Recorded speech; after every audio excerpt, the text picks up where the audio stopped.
अस्सलामु अलैकुम रहमतुल्लाहि वबरकातुहू। तमाम लोगों को रमज़ान की ईद मुबारक। और उसके साथ साथ ये बोलना ज़रूरी है कि आज जो ईदगाह है, ये ईदगाह आपको असल जो मिला है, ये किसकी देने की बरकत है। आज जो ये ईदगाह की जो ज़मीन है ना, ये ज़मीन आपको नवाब यूसुफुद्दीन खान साहब दी। और आदित्य नगर का जो कब्रिस्तान है, इतना बड़ा जो कब्रिस्तान है, ये कब्रिस्तान भी जो दिए आपको नवाब यूसुफुद्दीन खान साहब। तो ये सारी मिल्कियत जो है नवाब यूसुफुद्दीन खान साहब की मिल्कियत है। और यूसुफुद्दीन खान साहब ने ही ये ज़मीन सब मुसलमानों को अता करी।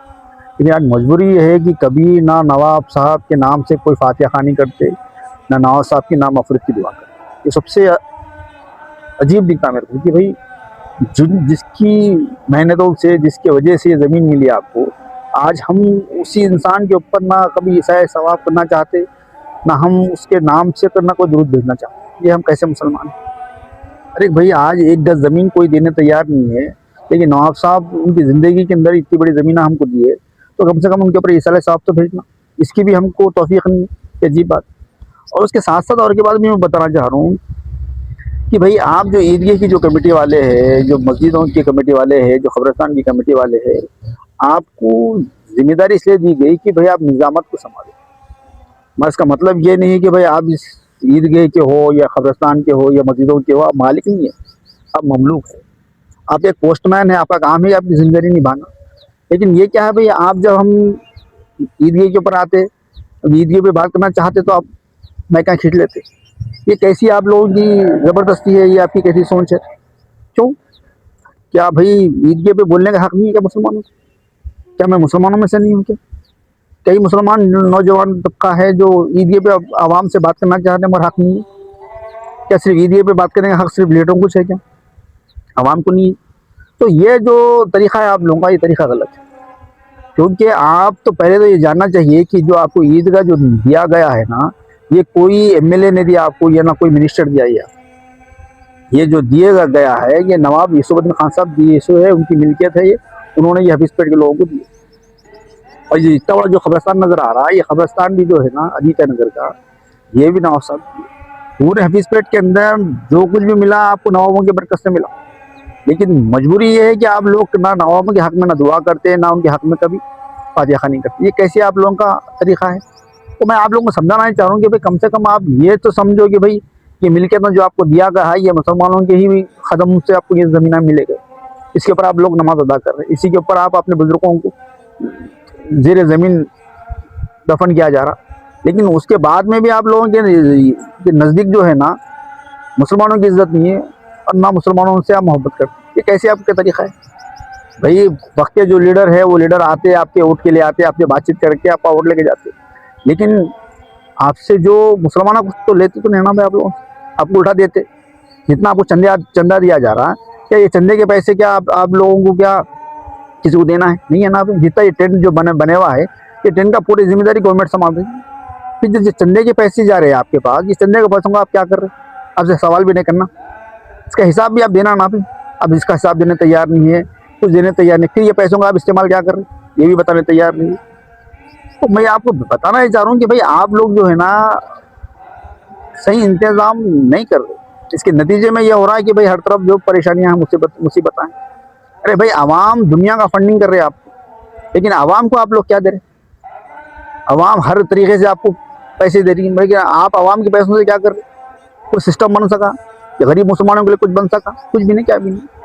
फिर बार बार हम बोल रहे कि पूरे इलाके के अंदर जो हालात है, बहुत बहुत परेशानी के हालात है। हर तरफ जो गरीब लोगों के लिए मुसीबत परेशानी है। जो लोगों की बिल्डिंग है, वो लोगों को तो बेफिक्री ना भाई, बिल्डिंग वाले किराया खाते बढ़ जाते। लेकिन ये जो गरीब जो 30-30 साल से 40-40 साल से जिंदगी गुजार रहे, इनको आज तक गवर्नमेंट से डबल बेडरूम का घर तक नहीं मिला। इनके दिलों में क्या गुजर रही होंगी भाई? आप लोगों को तो कोई फर्क नहीं पड़ता, क्योंकि आप लोग मालदार है। मालदारों को सदर बनाया जाता, मालदारों को मुतवली बनाया जाता, मालदारों को सब बनाया जाता।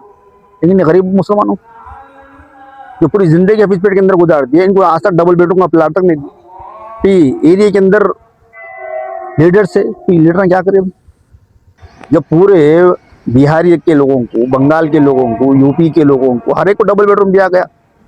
वो हिंदुस्तानी है तो क्या यहाँ के तेलंगाना के जो लोग हैं, इन लोग के हिंदुस्तानी नहीं है, नवी हिंदुस्तानी चना भी। तो इनको क्यों नहीं दिया जा रहा?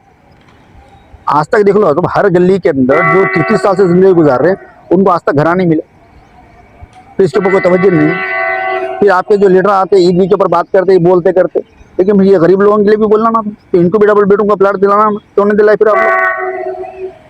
हम बोलना चाह रहे तो आप बोले नहीं थे, माइक बंद कर देते आप लोग। क्यों हम गरीबों के लिए हम आवाज़ नहीं उठाना? क्या जो इलाके के अंदर जो गरीब मुसलमान हैं, जो किराएदार है, क्या ये लोग, क्या आप लोगों को चंदा नहीं दे रहे मजदूरों का?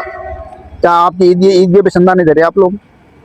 बताओ भाई, किराए से रह के आपकी कमेटी को क्या नहीं दे रहे बोलो भाई, ये नहीं दे रहे बोल के बात करो आप। तो मालूम यह हुआ कि भाई आप लोग जो है आपके एरिया का इलेक्शन कराते हैं, इलेक्शन के अंदर जो 40-40 साल से ये बस्ती के अंदर जो किराए के घरों में जिंदगी गुजारते, उनको इलेक्शन का हक नहीं है आपके पास। ठीक है, चलो इलेक्शन का हक नहीं है, अब मकानदारों का जो इलेक्शन है, इलेक्शन कर लो आप, ठीक है। अरे कम से कम उस गरीबों के बारे में बोलने का भी हक नहीं है। आपके मकानदार जो है किराए पे किराया ठोक दे रहे, किराए पे किराया ठोक दे रहे, किराए पे किराया बढ़ा दे रहे, ये गरीबों के ऊपर जुल्म हो रहा, मगर बोलने तैयार नहीं। फिर डबल बेडरूम के फ्लैट हैं जो गवर्नमेंट से आते, ये गवर्नमेंट से आते, वो भी तुम देने तैयार नहीं है। तो या तेलंगाना की आवाम कहाँ जाना फिर? चलो भाई, सब यूपी की आवाम को डबल बेडरूम दे दो, बिहार की आवाम को डबल बेडरूम दे दो, कर्नाटक की आवाम को डबल बेडरूम दे दो, सब बाहर वालों को दे दो, फिर घर वालों को क्या देंगे आप? कुछ भी नहीं देंगे। क्या घर वाले तुम्हारे को ये ईदी की ज़मीन नहीं दी है, ये घर वाले तुम्हारे कब्रिस्तान की ज़मीन नहीं दी है, फिर तुम ये घर वालों में ऐसे क्या दे रहे तुम बोलो? अरे नवाब इतना बड़ा दिल करके भी आज तक कभी ये नहीं पूछे नवाब आपसे भाई आप हमारी ज़मीन कब्जा करके खा गए बोले, ये बोले चलो भाई अल्लाह के रसूल के लिए हम दे दिए बोले। लेकिन आप लोगों ने क्या दिए आवाम को? खाली आप लोगों को जो कोर्ट की ज़मीन मिले, वो कोर्ट की ज़मीनों के ऊपर आप बिल्डिंगा बना लेके आज किराया कम करने तैयार नहीं आप लोग। आपको शर्म आना चाहिए आप लोग। फिर आप बोलते कि हम मुसलमान हैं, हम ईदगाह पर आके हम नमाज़ पढ़ रहे, हम अल्लाह से दुआएं मांग रहे हैं, अल्लाह हमको दुनिया और आखिरत में कामयाब करते। अरे जो ज़मीन वालों पे रहम नहीं करता, आसमान वाला कभी तुम पे रहम नहीं करता। तुम पहले ज़मीन वालों पे रहम करो, तो फिर तुम्हारे पर आसमान वाला रहम करता। ये है ही नहीं, खाली बस कुछ भी हो क्या अभी हम अच्छे रहना, हमारी ताकत बनी हुई रहना, उसी ताकत बना रहे आप ताकत नहीं बना रहे। आप यहाँ पर जो है ना जुल्म सितम कर रहे हो, किराए के नाम पे गरीबों को सता रहे आप। ये तरीका आप बंद करो, और कुछ में आप बोलने नहीं देंगे तो क्या मीडिया नहीं है बोलने के लिए? है ना मीडिया, हम मीडिया में बोलेंगे, बात करेंगे, बेशक आप लोग जो जुल्म करे उसके खिलाफ बात करेंगे, हम क़यामत तक बोलेंगे आपको, हम बोलते रहेंगे, लेकिन बोलना नहीं छोड़ेंगे। अगर तुम यहाँ पर हमारी ज़बान बंद कर देंगे तो कल मैदान हशर में बोलेंगे आपके बारे में हम, ये अल्लाह बेशक ये लोगों को तूने मालदार बनाया था, ये लोग अपने माल के बलबूते पे गरीबों के ऊपर जुल्म करे, इनके पास किराए के नाम पे इनका खून वसूल करेंगे, इनकी जिंदगियाँ खींच लें इन लोगों के पास। और जो लोग हफीज़ पेट के अंदर, जो लोग इंसानी ज़िंदगी पर रहम कर रहे, मैं ख़ास करके उन मकानदारों के लिए दुआ करता हूँ कि अल्लाह इनको, इनके औलाद को तो अपनी रहमत से, अपनी दौलत से सरफराज करे। क्यों? क्योंकि चंद मकानदार ऐसे भी हफीज़ पेट के अंदर है जो हकीकत के अंदर मुसलमानों पर, इंसानियत के ऊपर रहम करे। कम से कम किराए लेने वाले आज भी आदित्य नगर हो, सुभाष चंद्र बोस नगर हो, ऐसे लोग मैं देखा अपने आंखों से कि जो लोग कम से कम किराया लेके इंसानी ज़िंदगी के ऊपर रहम करते। अल्लाह इनके ऊपर, इनके औलादों के ऊपर तो अपनी रहम बाकी रख, और जो लोग बकसरत इंसानियत के ऊपर जुल्म कर रहे हैं, अल्लाह इनके ऊपर भी तो जुल्म कर, इनके ऊपर भी तो रहम मत कर, क्योंकि ये किसी पर रहम करने नहीं चाह रहे। रहम करने वालों के ऊपर ही रहम कर मालिक, जो रहम नहीं करते इनके ऊपर तो रहम ही मत कर। तो इसके आगे हम कुछ बोलना नहीं चाहते। अगर मेरी बात समझ में आई तो अच्छी बात है, नहीं समझ में आई तो समझने की कोशिश करो। खुदा हाफिज़। अस्सलामु अलैकुम रहमतुल्लाहि व बरकातहू। अक़ला इलाहा इल्लल्लाह मुहम्मद।